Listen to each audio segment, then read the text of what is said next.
बच्चों, welcome back to my channel begin with Neeraj. और मैं आपके लिए लेके आई हूँ क्वेश्चंस बायोलॉजी के, जो है एनाटॉमी ऑफ फ्लावरिंग प्लांट्स के।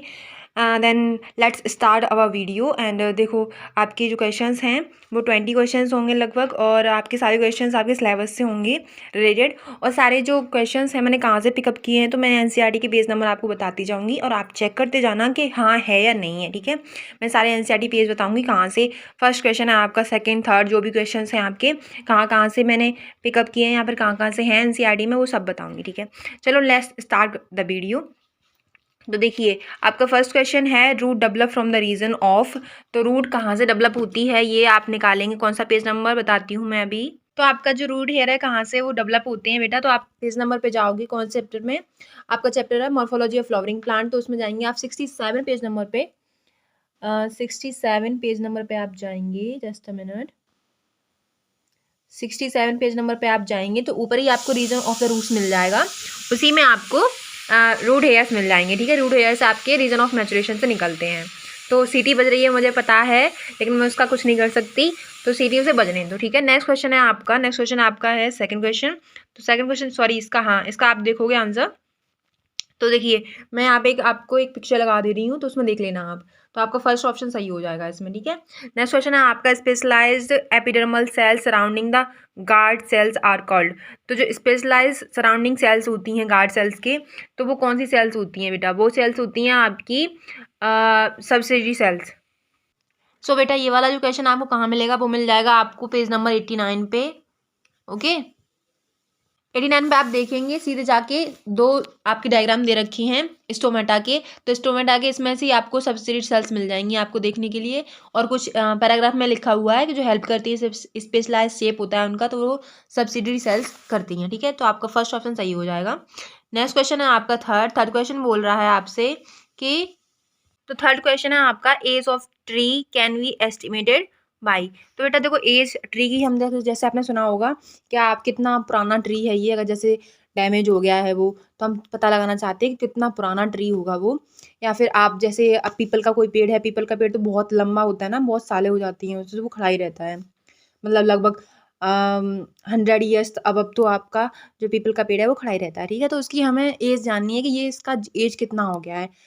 20 एज का हो गया है, या फिर 21 एज का हो गया है, या फिर 99 ईयर ओल्ड का हो गया है। तो उसका एज जानने के लिए हम ना एक ट्रिक निकालते हैं कि उसकी जो एज है वो किससे हम एस्टिमेट कर सकते हैं। तो वो होती है बेटा आपकी इट्स हाइट एंड ग्रोथ, नहीं, बायोमास से भी नहीं लगा सकते, नंबर ऑफ एनुअल रिंग से लगा सकते हैं, और डायमीटर ऑफ, नहीं, ये आपका जो थर्ड ऑप्शन है वो सही हो जाएगा। नंबर ऑफ एनुअल रिंग से हम पता लगाते हैं कि एज ऑफ ट्री की एज कितनी हो चुकी है अभी तक। ठीक है, नेक्स्ट क्वेश्चन है आपका fourth, companion cells are closely associated with. तो ये आपकी कंपेन सेल्स होती हैं बेटा, वो फ्लोएम में होती हैं, जो हेल्प करती हैं सीव एलिमेंट्स को।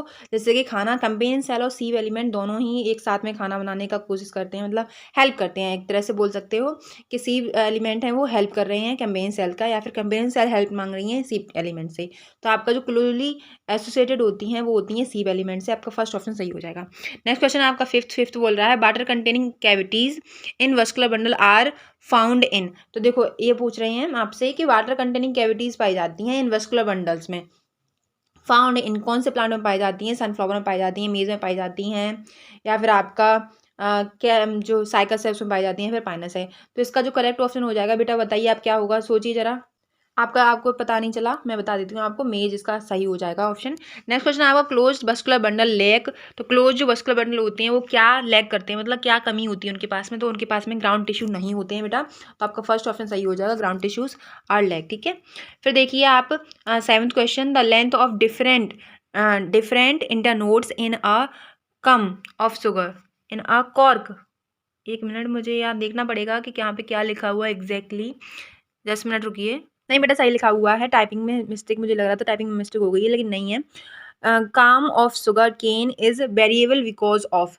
तो ये पूछ रहे हैं कि द लेंथ होती है उनकी, जो इंटरनोड्स होते हैं हमारे शुगर केन के, आपने देखा होगा शुगर केन कैसा होता है। देखिए, शुगर केन आपका ऐसा होता है, नोड्स होते हैं, इंटरनोड्स होते हैं। ये आपके नोड्स होते हैं, नोड्स, और ये आपका होता है इंटरनोड। इंटरनोड्स होते हैं यहाँ पे, ठीक है। तो पूछ रहे हैं तो लेंथ होती है, डिफर करती है इंटरनोड और नोड के बीच में, इंटरनोड्स के बीच में शुगर केन में वेरिएबल, बिकॉज वो किस लिए वेरिएबल होती है, मतलब उनकी जो लेंथ होती है, किसी में इंटरनोड बड़ा होता है तो किसी में छोटा होता है, वो कैसे वेरी करता है, तो वो वेरी करता है आपका, देखो सूट एपिकल मेरिस्टेम नहीं, ये नहीं होगा आपका।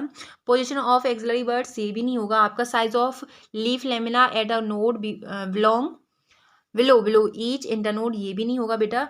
इंटरकैलरी मेरिस्टेम, हाँ इसकी इंटरकैलरी मेरिस्टेम की वजह से उनकी जो लेंथ होती है इंटरनोड्स की वो वेरी करती है पूरे शुगर केन में। जैसे आप गन्ना लोगे, एक पूरा गन्ना ले लोगे तो उसमें उसकी जो इंटरनोड होंगी उसमें वेरिएशन मिलेगा आपको, किसी की लंबी ज़्यादा होगी, किसी की छोटी होगी, तो ऐसे वेरिएशन मिलता है आपको। तो वो किसके कारण मिलता है बेटा, वो मिलता है आपका इंटरनोड मेरिस्टेम के कारण, ठीक है। तो आपका फोर्थ ऑप्शन सही हो जाएगा। नेक्स्ट क्वेश्चन आपका, main function of lenticel is, तो मेन फंक्शन क्या होता है लेंटिकल का, लेंटिकल बेटा वो होते हैं, जैसे आपने देखा होगा, ये मैं आपको बता दे रही हूँ, ये कहाँ मिलेगा आपको, पेज नंबर बता दे रही हूँ मैं आपको एनसीईआरटी में। एनाटॉमी ऑफ फ्लावरिंग प्लांट आप खोल के बैठेंगे, उसके बाद में आप 97 पे जाएंगे तो वहाँ पे आपको लेंटिकल्स और एक बार्क का ऑप्शन मिल जाएगा, लेंटिकल और बार्क का। तो लेंटिकल है वो ए नंबर का डायग्राम है और जो बार है वो आपका बी नंबर का डायग्राम है। तो बेटा ये किस लिए हेल्पफुल होते हैं ये बताओ मुझे, तो ये किसके लिए होते हैं बेटा, बताइए ज़रा, सोचिए थोड़ा सा, किसके लिए होते हैं आप बताएंगे मुझे। ये होते हैं बेटा आपके, देखिए मैं बताती हूँ पढ़ के, ट्रांसपिरेशन तो बिल्कुल नहीं होता, ट्रांसपिरेशन नहीं होगा, गटेशन भी नहीं होता, गटेशन दूसरी की चीज़ों से होता है। फिर गैसेस एक्सचेंज, हाँ इसके द्वारा होता है, तो थर्ड ऑप्शन आपका सही हो जाएगा। ब्लीडिंग तो बिल्कुल नहीं होगा, ठीक है। तो आपका जो थर्ड ऑप्शन है वो सही हो जाएगा। 97 पेज नंबर पर आप चेक कर लें कौन से चैप्टर में, एनाटॉमी ऑफ फ्लावरिंग प्लांट में। ओके, नेक्स्ट क्वेश्चन पर बढ़ लेते हैं हम। Vessels are found in, vessels are found in, किस में वेसल्स मिलती हैं। अभी देखो आपने पढ़े होंगे जो आपका प्लांट किंगडम था उसमें algae, bryophyte, pteridophyte, gymnosperm, angiosperm, तो उसमें से वेसल्स किस में सबसे पहले मिली थी हमें, ठीक है। तो वो आपको मिली थी बेटा ऑल एंजियोस्पर्म, सम जिम्नोस्पर्म्स, नहीं बेटा इसमें भी नहीं है। आपको एंजियोस्पर्म्स में मिलेंगी क्योंकि जो वेसल्स थी हमारी वो डेवलप हो चुकी थी एंजियोस्पर्म्स में, तो इसमें नहीं होगा। आपका है most of angiosperms and few gymnosperms, तो ये मुझे लग रहा है ये हो सकता है, ठीक है। नेक्स्ट क्वेश्चन, नेक्स्ट ऑप्शन पढ़ ले रहे हैं हम। Then all angiosperms and few gymnosperms and some pteridophytes, नहीं ये भी नहीं होगा बेटा। फिर आपका ऑल टेडोफाइट्स, नहीं ये नहीं होगा। आपका सेकंड ऑप्शन ही मुझे सही लग रहा है, most of angiosperms and few gymnosperms are found vessels, ठीक है। नेक्स्ट क्वेश्चन है आपका, मोनोकॉट्स लीव्स पजेस, तो मोनोकॉट लीव होती हैं वो पजेस करती हैं, कौन सी लीव को पजेस करती हैं, इंटरनोड, इंटरकैलरी मेरिस्टेम, या फिर लेटरल मेरिस्टेम, या फिर एपिकल मेरिस्टेम, या फिर मास मास मेरिस्टेम। तो आपको इसमें से बताना है कि कौन सी जो वो हैं फाउंड करती हैं, तो वो होती हैं बेटा, बताती हूँ मैं आपको। तो आपका फर्स्ट ऑप्शन सही है बेटा, इंटरकैलरी मेरिस्टेम आपका सही हो जाएगा, monocot leaf possess intercalary meristem, ठीक है। नेक्स्ट क्वेश्चन है आपका, नेक्स्ट क्वेश्चन ये है आपका, transport food material in plants, तो आपको पता है कि आपका जो फूड मटेरियल होता है वो कैसे ट्रांसपोर्ट होता है, तो मैं एक रिमेंबर ट्रिक बता दे रही हूँ आपको कि आपका जो फूड होता है बेटा वो फ्लोएम के थ्रू ट्रांसलोकेट होता है, किसमें, आपके प्लांट में। और जो जाइलम होता है, जाइलम के थ्रू होता है आपका जल, जल आप याद रखेंगे, जल, जल मतलब वाटर, ठीक है, जल। या फिर मिनरल्स भी होते हैं इसके थ्रू, मिनरल्स, हॉर्मोन्स भी होते हैं इसके थ्रू, ठीक है, ट्रांसलोकेट करते हैं पूरे प्लांट में जाइलम के थ्रू। तो फूड होता है आपका फ्लोएम के थ्रू, तो आपका जो ऑप्शन सही है वो कौन सा हो जाएगा, फ्लोएम सही हो जाएगा, बाकी ये गलत हो जाएंगे सारे, ठीक है। नेक्स्ट क्वेश्चन है आपका, cuticle is present in, cuticle is present in, cuticle किसके लिए होता है बेटा, प्रोटेक्शन के लिए होता है कि आपका जो प्लांट का ट्रांसपिरेशन है वो ज़्यादा ना हो, या फिर उसमें पानी, जैसे पानी अगर पत्तियाँ ज़्यादा पानी में पड़ी रहें तो पानी में देर तक पड़ी रहें तो वो ख़राब ना हो, इसलिए क्यूटिकल हम यूज़ करते हैं, ठीक है। तो क्यूटिकल यूज़ करते हैं तो वो किस में पाया जाता है, क्यूटिकल प्रेजेंट इन, तो वो लीव्स में पाया जाता है, आपका सेकंड ऑप्शन सही हो जाएगा, लीव्स, ठीक है। नेक्स्ट क्वेश्चन है आपका, इन ग्रासेस द ग्राउंड द जो गार्ड सेल्स हैं आर, तो ग्रासेस में गार्ड सेल्स कैसी होती हैं, रोल शेप्ड होती हैं, या फिर बेल शेप्ड होती हैं, या फिर डम्बेल शेप्ड होती हैं, या फिर राउंड शेप्ड होती हैं। तो ये आप एग्जैक्टली क्वेश्चन देख सकते हो कौन से, 89 पेज नंबर पर आप देख सकते हो कि यहाँ पे एक पैराग्राफ दे रखा है, मैं पढ़ के आपको सुना दे रही हूँ कि जो आपकी ग्रासेस होती हैं, इन ग्रासेस, जस्ट अ मिनट मुझे थोड़ा देखना पड़ेगा, इन ग्रासेस, हाँ मुझे मिल गया, in grasses the ground cells are dumbbell shaped. तो आप 89 पेज नंबर पे फर्स्ट नंबर का जो पैराग्राफ है उसी में देख सकते हो, आपको मिल जाएगा। Guard cells are enclose stomatal pore के बाद में जस्ट यही लाइन है कि in grasses the guard cells are dumbbell shaped. तो आपका जो थर्ड ऑप्शन है वो सही हो जाएगा, बाकी ऑप्शन आपके गलत हो जाएंगे, ठीक है। नेक्स्ट क्वेश्चन है आपका, क्लोरोप्लास्ट जो होता है कंटेनिंग सेल्स। तो जो क्लोरोप्लास्ट होता है बेटा क्या होता है, क्लोरोप्लास्ट क्या है, ये ना कंटेन करता है क्लोरोप्लास्ट, किसको कंटेन करता है बेटा, वो करता है क्लोरोफिल को, ठीक है, कंटेन करता है क्लोरोफिल को, क्लोरोफिल, ठीक है, क्लोरोफिल। कॉलेनकाइमा अलग होता है, क्लोरोफिल अलग होता है, ठीक है। और तो आपको क्लोरोफिल ये कंटेन करता है। ये क्लोरोफिल किस लिए होता है बेटा, क्लोरोफिल होता है आपकी जो लीव्स होती हैं, लीव्स होती हैं उनको हमें जब ग्रीन दिखती हैं, हमें लीव्स ग्रीन किस लिए दिखती हैं हमें, क्योंकि उनके पास में प्रेजेंट होता है क्लोरोफिल, ठीक है। और डिफरेंट टाइप की जो प्लांट्स होती हैं, जैसे किसी के रेड भी होती हैं, तो उनके पास में अलग पिगमेंट पाए जाते हैं, किसके, कलरिंग के। कुछ प्लांट्स ऐसे होते हैं जिनकी जो लीव्स होती हैं वो रेड दिखती हैं, येलो दिखती हैं, तो उनके पास में अलग पिगमेंट पाए जाते हैं, जैसे क्लोरोफिल हो गया एक। फिर होता है आपका ल्यूकोप्लास्ट, क्रोमोप्लास्ट, तो ये सारे पिगमेंट्स होते हैं आपके जो प्लांट्स में जनरली पाए जाते हैं। तो आपका जो क्लोरोफिल है वो पाया जाता है ग्रीन प्लांट्स में, ग्रीन प्लांट्स में इसलिए क्योंकि उनकी जो पत्तियां होती हैं वो ग्रीन होती हैं, ठीक है। तो वो पूछ रहे हैं आपसे कि क्लोरोफिल किस में पाया जाता है, मेनली जो सेल्स होती हैं प्लांट्स की उसमें किस में पाया जाता है, तो वो पाया जाता है आपको एपिडर्मल सेल नहीं होगा, एंड्रोमल सेल नहीं होगा, लेंटिकल्स भी नहीं होगा, मीजोफिल सेल्स में, हाँ मीजोफिल सेल्स में आपको क्लोरोप्लास्ट कंटेनिंग सेल्स पाई जाती हैं, जिसमें हम क्लोरोफिल को, जिसमें क्लोरोफिल फॉर्म होता है, ठीक है, बनता है मेजरली आपको इसी में मेसोफिल से मिलता है। फिर देखिए 15th क्वेश्चन है आपका, transports water mineral in plants. देखो मैंने आपको जैसे बताया आगे, ये जो ट्रांसपोर्ट हो रहा है वाटर का, मिनरल्स का और हार्मोन्स का, वो किसके थ्रू होता है, वो होता है आपका जाइलम पेरेन्काइमा, नहीं ये नहीं होगा, फ्लोएम पेरेन्काइमा नहीं होगा, जाइलम के थ्रू होता है, ठीक है। जाइलम आप लगाएंगे, जाइलम आपका करेक्ट ऑप्शन होगा, ठीक है। तो जाइलम आपका सही हो जाएगा, पेरेन्काइमा भी सही नहीं होगा। तो आपका ये 15 क्वेश्चन ये हो गया। नेक्स्ट क्वेश्चन है आपका, ये भी आपको सारों मिल जाएंगे ना, मैं बताती हूँ आपको, इसी बुक में इसी चैप्टर में मिल जाएगा आपको। कौन सा पेज नंबर है, आपको मिल जाएगा 87 पेज नंबर पर, ये सारी चीज़ें मिल जाएंगी कि फ्लोएम और जाइलम कहाँ पे क्या क्या ट्रांसलोकेट करते हैं, ठीक है।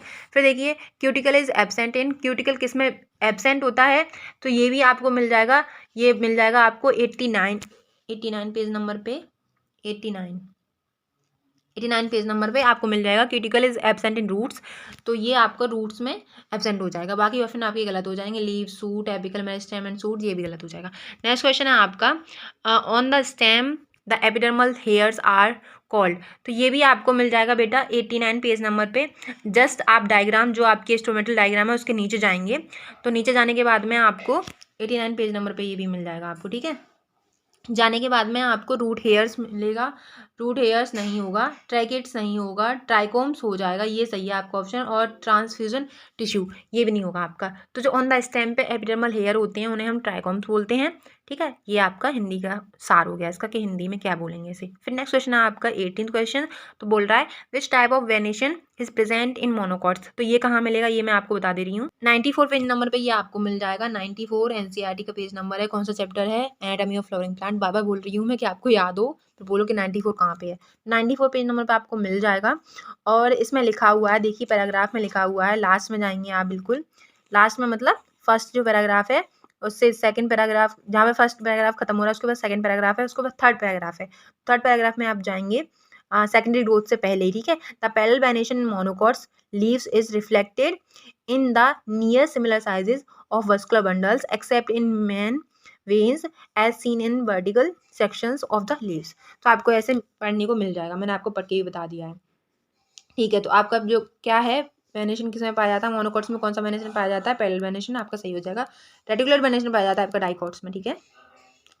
आपको जैसे कि मैंने लास्ट क्वेश्चन है वो उसमें कराया था आपको, कि लास्ट आपका जो चैप्टर कराया था मॉर्फोलॉजी ऑफ फ्लावरिंग प्लांट, उसमें रेटिकुलर वेनेशन आपको मैंने बताया था, और साथ ही साथ पैरेलल वेनेशन भी मैंने आपको बताया था, ठीक है। नेक्स्ट क्वेश्चन है आपका 19 क्वेश्चन बोल रहा है secondary growth does not occur in, तो सेकेंडरी ग्रोथ इसमें अकर नहीं होती है, तो वो होती है बेटा आपको मोनोकॉट, डाइकॉट, डाइकॉट्स में तो होती है, मोनोकॉट्स में नहीं होती, तो आपका फर्स्ट ऑप्शन सही हो जाएगा, बाकी ये तीनों ऑप्शन आपके गलत हो जाएंगे।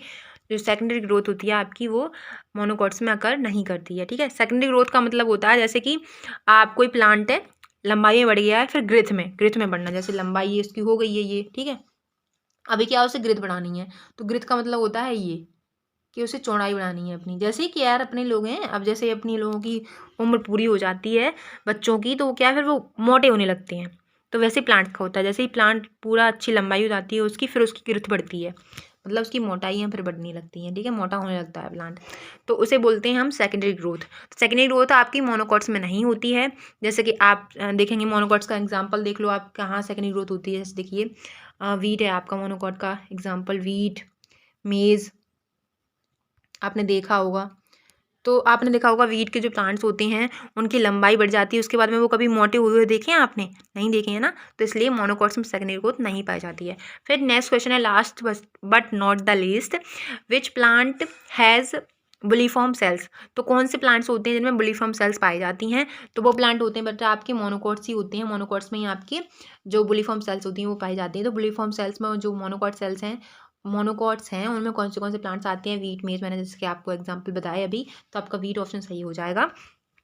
ठीक है, आपको ये क्वेश्चंस कैसे लगे मुझे ज़रूर बताना। And if you have any question please ask me any time, I will answers all your questions as soon as possible. Okay, तो आपको अगर मुझे थोड़ा सा यार कहीं कहीं अटक जाती हूँ मैं, तो वो होता है थोड़ा सा स्पीकिंग स्किल्स मुझे थोड़ी सी डेवलप करनी पड़ेंगी, मैं उन पर वर्क करूँगी अपना, जिससे कि मैं बीच बीच में अटकूँ ना। तो अगर आपको थोड़ा सा लगता है तो आप कॉपरेट कर लेना उसके साथ में। Thank you so much for watching, bye, take care.